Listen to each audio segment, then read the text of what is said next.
انہوں نے قادریہ صوفی پرمپرا کی شروعات کی۔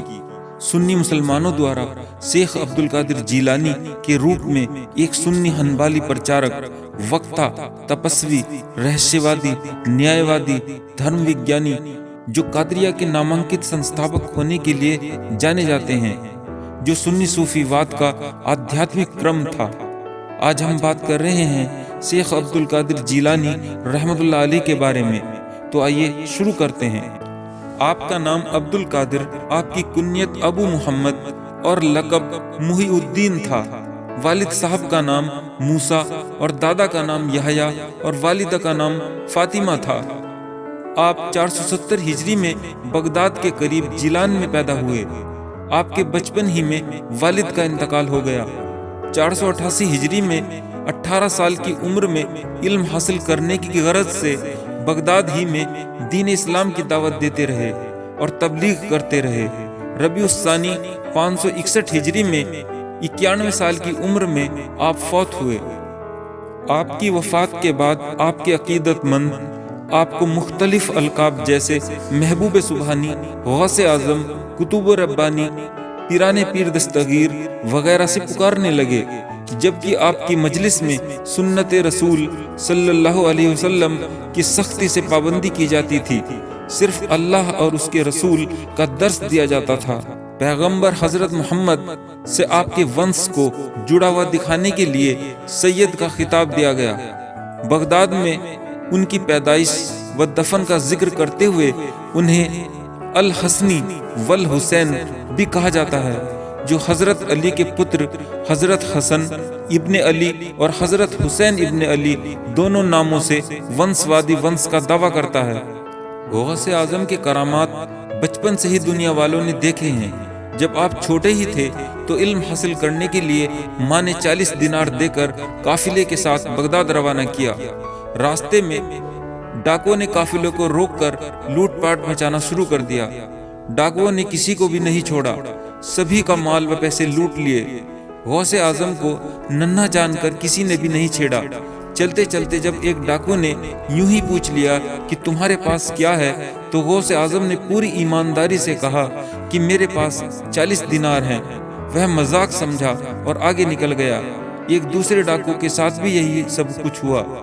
جب لوٹ کا مال لے کر ڈاکو اپنے سردار کے پاس پہنچے اور ننھے بچے کا ذکر کیا تو سردار نے بچے کو بلا کر ملنا چاہا۔ سردار نے جب وہی باتیں پوچھی تو غوث اعظم نے جواب میں دہرایا کہ میرے پاس 40 دینار ہیں۔ تلاشی لی گئی تو 40 دینار نکلے۔ ڈاکوؤں نے جاننا چاہا کہ آپ نے ایسا کیوں کیا۔ غوث اعظم نے فرمایا، سفر سے نکلتے وقت میری ماں نے کہا تھا ہمیشہ ہر حال میں سچ ہی بولنا، اس لیے میں دینار گنوانا منظور کرتا ہوں، لیکن ماں کی باتوں کے ورد جانا پسند نہیں کرتا۔ غوث اعظم کی باتوں کا اتنا اثر ہوا کہ سردار سمیت سبھی ڈاکوؤں گناہوں سے توبہ کر نیک انسان بن گئے۔ غوث پاک اپنی زندگی میں مصیبتیں جھیل کر ولایت کے مقام تک پہنچے۔ انہیں ولایت میں وہ مقام حاصل ہوا جو کسی بھی انیہ ولی کو نہیں ملا۔ اس لیے غوث اعظم نے فرمایا، میرا یہ قدم اللہ کے ہر ولی کی گردن پر ہے۔ یہ سن کر سنسار کے سبھی ولیوں نے اپنی گردن جھکا لی۔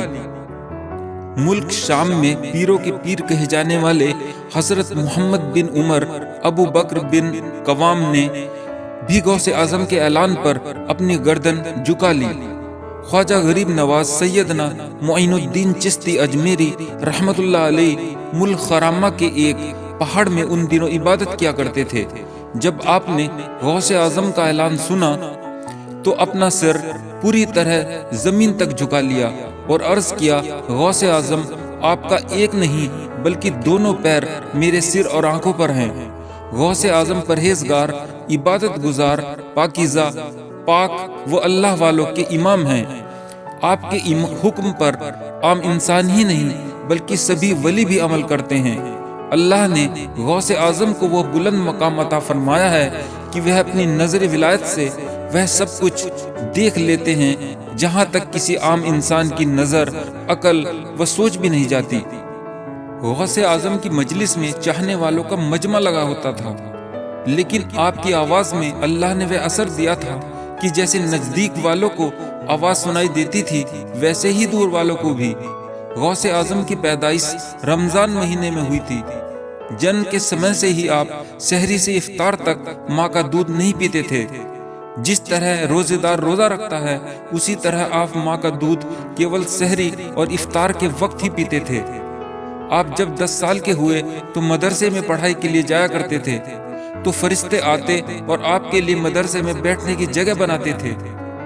فرشتے دوسرے بچوں سے کہتے تھے اللہ کے ولی کے لیے بیٹھنے کی جگہ دو۔ آپ کا لقب محی الدین ہے جس کا ارتھ مذہب کو زندہ کرنے والا ہوتا ہے۔ آپ مذہب کی تبلیغ کرنے کے لیے بغداد گئے۔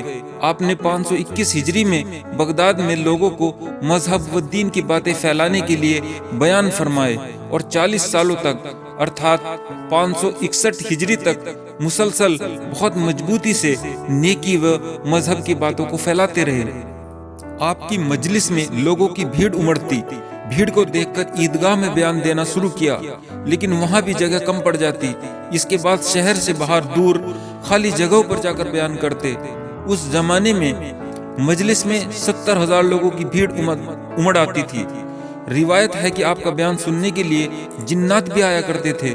آپ کے پاس بے شمار علم تھا جس کا فائدہ دنیا کو ملا اور اسلام نئے سرے سے زندہ ہوا۔ شیخ عبد القادر جیلانی نے کئی کتابیں لکھی ہیں۔ ان میں سے غنیہ اور فاتح الغیب زیادہ مشہور ہیں۔ فاتح الغیب میں ایک جگہ وہ فرماتے ہیں سنت رسول صلی اللہ علیہ وسلم کی پیروی کرو، بدعت سے بچو، اللہ اس کے رسول کی اطاعت کرو، اللہ کو ایک جانو اور کسی کو اس کا شریک نہ ٹھہراؤ، آپس میں برادران محبت رکھو اور دشمنی پیدا نہ ہونے دو، اپنی زندگی کو گناہوں سے آلودہ نہ کرو، اپنے رب کی بندگی کرو، توبہ کرنے میں دیر نہ کرو، اگر تم اللہ کے علاوہ کسی سے کچھ مانگتے ہو یا اس سے ذرا بھی ڈرتے ہو تو یہ سمجھ لو کہ تمہارا ایمان اور دین کمزور ہے۔ آج کی ویڈیو میں بس اتنا ہی۔ اگر آپ کو یہ ویڈیو پسند آیا ہو تو اسے آپ لائک کریں اور شیئر کریں اور اس طرح کی اور ویڈیو دیکھنے کے لیے ہمارے چینل کو سبسکرائب کریں۔ تھینک یو، دھنیہ واد، شکریہ۔